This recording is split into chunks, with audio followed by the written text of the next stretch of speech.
Hey everyone, thanks for joining me today.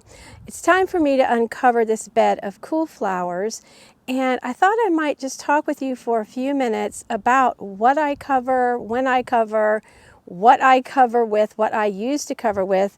One of our neighbors texted me the other day, and they've just moved from another warmer state asking me about row covers. So I thought I might share with you about some row covers. Let's go ahead and take this one off, and then we'll talk more about what I use and the weights I use and things like that. I don't want my cool flowers to cook in here. It's warmed up quite a bit. You can see that I just use bricks or rocks to weigh down my row covers. There's quite a few different things you can use to weigh down sandbags. You can make sandbags and things like that. And when I uncover this, you'll see another cover underneath. We'll talk about that in a minute, and I'll explain why that is there. So I just basically uncover three sides.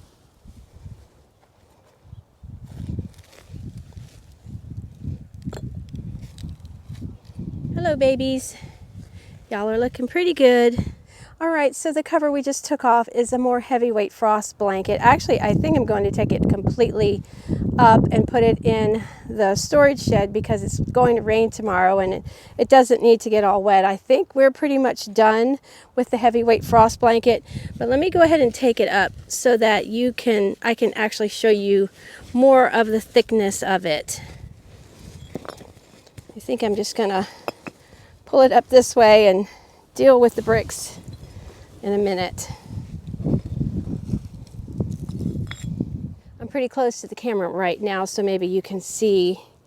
It's pretty good thickness. I'm gonna try to put my hand through it. You can see the thickness of it here. When you buy it, it usually says what the ply is, or the thickness, or the temperature that it will be good for. But this is a pretty thick one. It's not the thickest, but it's a pretty thick one.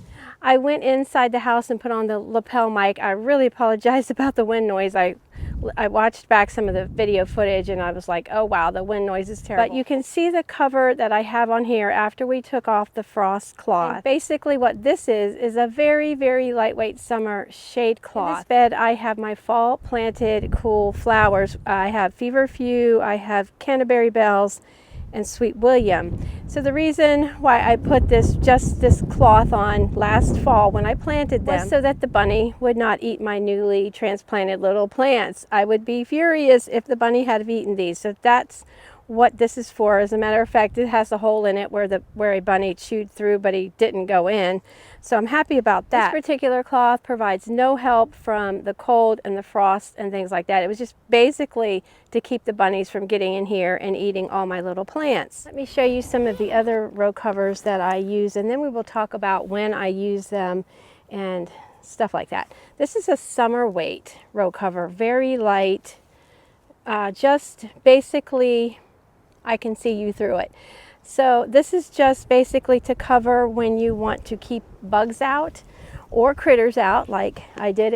It's very similar to the green that you saw, and I think I have some more green in another little zipper thing. But the lighter weight row cover is something I would use in the summer on plants that don't need to be pollinated. I've used it to cover beds with my potato plants in them, just to keep the potato bugs from eating the plants. And potatoes don't need to be pollinated, so that worked out great. I also use it to cover broccoli or cabbage, kale, anything like that, to keep the cabbage moth out and to keep the little wormies out. If you like to plant out some of the cooler vegetables and you want to plant them out a little bit earlier and it looks like the temperature is going to dip down into the 20s or something like that, then you can use a little bit of a heavier frost cloth or a heavier row cover like the one we took off of this bed. There are all kinds and all weights and all sizes, all widths and lengths.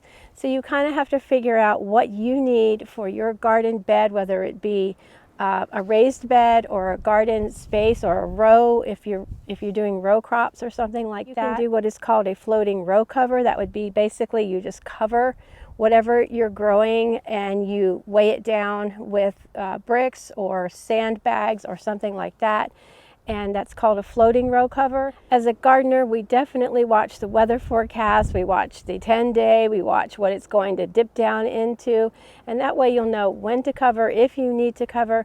Now, for instance, with my cool flowers, I've been growing cool flowers for 4 years now, and this is the first year that I have done a winter cover for them. And the reason why I did winter cover for them this year is because we had such an odd winter for us here in the Blue Ridge. We used to have really, really cold winters, but over time it's not been quite as cold.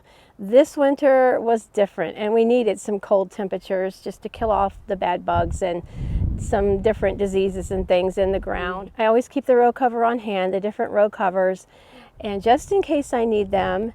And because I knew the temperatures just were consistently down in the teens, that's when I will use a heavier weighted garden blanket. And of course, because of their lighter color, and the sun can get through to them, the rain can get through as well. Another important thing to remember when you're using the heavier weight cloth is you want to make sure you uncover like we did when the temperatures get up until around 50 degrees Fahrenheit, something like that. Because the row covers, depending on the weight that you get, can raise the air temperature inside the bed to anywhere from 2 to 4 to 10 degrees Fahrenheit. So if it gets up in the 50s and 60 degree Fahrenheit, you want to take those heavier weight row covers off, because then your cooler plants that have been subjected to the cooler weather are just getting too hot too quick, and it can really heat them up, and it's not good for them.